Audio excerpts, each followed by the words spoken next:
For the longest time in the weed world, there was this unwritten rule that you basically had to pick one or the other.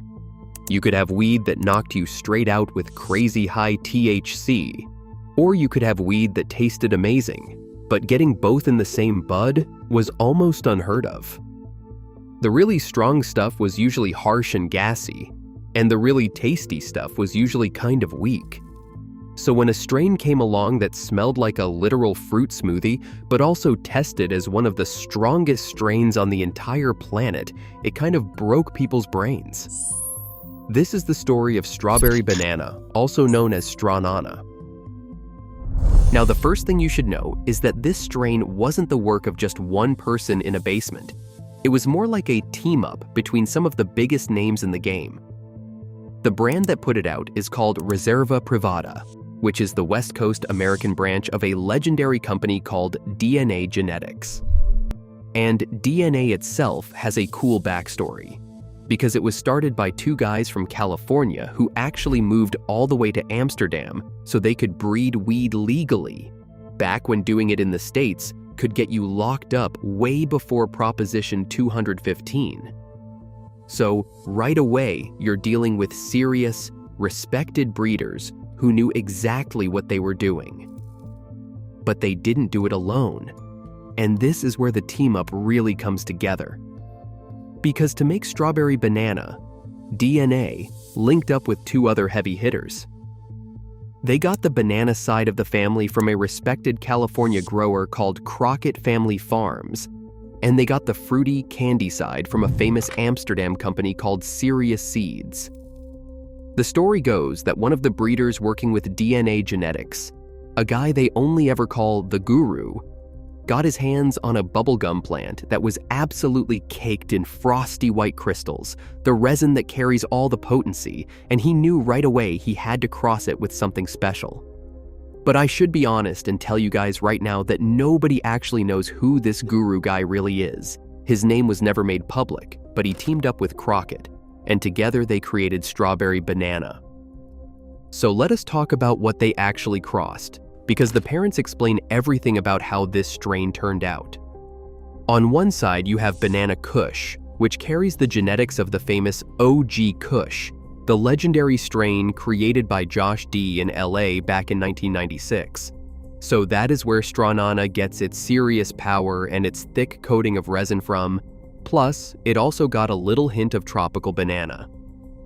And on the other side, you have a special strawberry-flavored version of a classic old strain called bubblegum, which is exactly what it sounds like, weed that genuinely tastes like sweet bubblegum candy.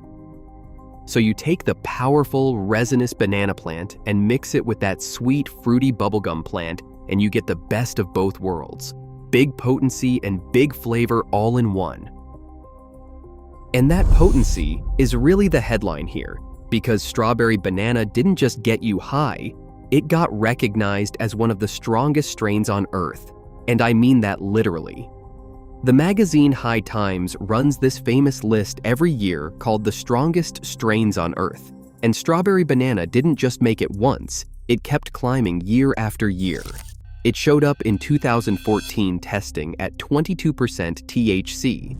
Then, in 2015, it jumped up to over 28%, and by 2016, some samples in Southern California were hitting over 31%. And there's even a lab report out there that clocked one version at a monstrous 32.5%, which puts it in the conversation for some of the strongest flower ever recorded. Part of what explains that wild range is phenotype variation.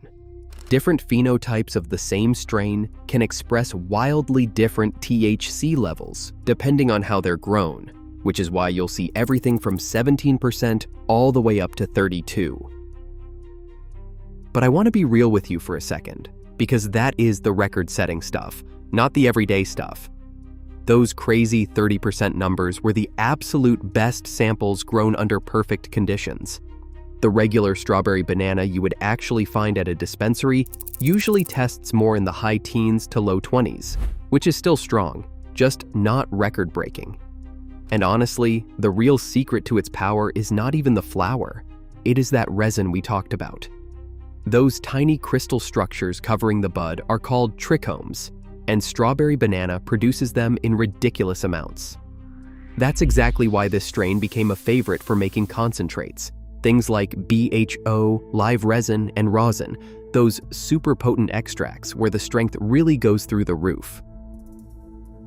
And here is the part that makes it special, because all that power would still hit the same even if it tasted like garbage, but it does not. Strawberry banana tastes exactly like its name promises, like a sweet strawberry banana smoothie. You get that ripe strawberry and creamy banana flavor right up front, with that sugary bubblegum sweetness underneath, all sitting on top of a little gassy, cushy funk from its OG side. That flavor comes from its dominant terpenes myrcene for that earthy, tropical base, caryophyllene for the subtle, spicy notes, and limonene for the citrus brightness that makes the whole thing pop. And it is not just about the flavor on its own, because those terpenes work alongside the cannabinoids in what is known as the entourage effect, where everything in the plant interacts together to shape the overall experience. Nailing that delicious, fruity flavor while also being one of the strongest strains around is the whole reason this thing became famous. As for what the high actually feels like, it's a really enjoyable, balanced experience. It leans more to the indica side, but it doesn't just slam you into the couch right away. Instead, it creeps up on you slowly, starting with this happy, euphoric, almost creative head buzz that lifts your mood before easing you down into a deep, relaxing body calm. It's the kind of high that makes you feel good and mellow without completely knocking you out, which made it a huge hit both for people just trying to relax and for medical users dealing with stress, pain, and anxiety. And it looks as good as it smokes, growing these dense, frosty buds covered in bright orange hairs, sometimes with pretty hints of purple. So when you add it all up, it's easy to see why strawberry banana left such a mark. It landed right at the perfect moment, just as the whole weed world was starting to fall in love with sweet, fruity, dessert-like flavors instead of the old, gassy, skunky stuff. And it didn't just ride that wave, it helped lead it, proving that a strain could taste like candy and still go toe-to-toe with the strongest weed out there. It racked up awards for both its strength and its flavor, became a staple in vapes and concentrates everywhere, and got bred into a whole family of fruity descendants that are still popular today. So, at the end of the day, strawberry banana is so much more than just a tasty strain. It's the one that helped tear down that old idea that you had to choose between getting really high and actually enjoying the flavor. It walked in smelling like a fruit smoothie, tested like a heavyweight champion, and proved once and for all that potency and flavor could live in the exact same bud. So what about you? Have you ever tried some real strawberry banana, and do you go for flavor, potency, or both? Let me know down in the comments below. And if you enjoyed this one, do me a favor and hit that like button, subscribe for more deep dives like this one, and I will catch you all in the next one.